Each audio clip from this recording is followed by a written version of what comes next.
Veterinary സർവകലാശാല വിദ്യാർത്ഥി സിദ്ധാർത്ഥിന്റെ കൊലപാതകത്തിലെ പ്രതികൾക്ക് ജാമ്യം നൽകിയ നടപടി ഒട്ടും പ്രതീക്ഷിക്കാത്ത നടപടിയായെന്ന് സിദ്ധാർത്ഥിന്റെ അമ്മ. മകൻ മരിച്ചപ്പോൾ ഉണ്ടായ ദുഃഖം തന്നെയാണ് ഇപ്പോൾ പ്രതികൾക്ക് ജാമ്യം നൽകിയപ്പോഴെന്ന് അച്ഛനും പ്രതികരിച്ചു. അതേസമയം സർക്കാർ മനഃപൂർവ്വം കേസ് വൈകിപ്പിച്ചെന്ന് കുടുംബം ആരോപിച്ചു.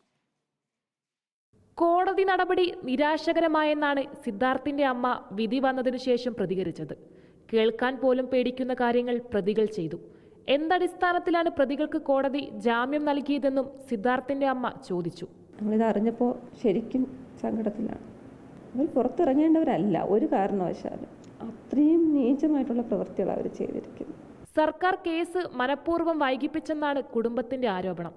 SFI നേതാക്കളാണ് കൊലപാതകത്തിന് പിന്നിലുള്ളത് എന്നറിഞ്ഞപ്പോഴാണ് സർക്കാർ കേസ് വൈകിപ്പിച്ചതെന്നും അച്ഛൻ പറഞ്ഞു.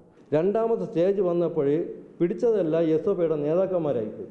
അത് പോലീസിന് വലിയ തെറ്റുപറ്റിയെന്ന് പറഞ്ഞാൽ പിടിച്ചെടുത്തത് കൊണ്ടുവന്നപ്പോഴാണ് അറിയുന്നത് SFIയുടെ യൂണിറ്റ് സെക്രട്ടറിയും പ്രസിഡന്റും കാര്യങ്ങളല്ല. അതാ അവിടെ പറ്റിപ്പോയത്.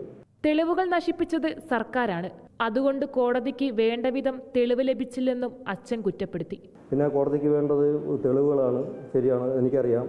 അവർക്ക് മൊഴികളോ സാക്ഷ്യമൊഴികളോ കാര്യങ്ങളോ എല്ലാം വേണം.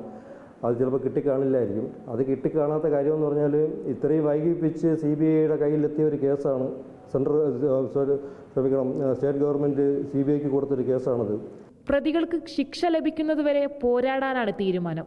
പ്രതികളെ തുറന്നുവിടാനുള്ള ഉദ്ദേശം തങ്ങൾക്കില്ലെന്നും കേസുമായി ബന്ധപ്പെട്ട് സുപ്രീം കോടതിയിൽ അപ്പീൽ പോകുമെന്നും കുടുംബം വ്യക്തമാക്കി.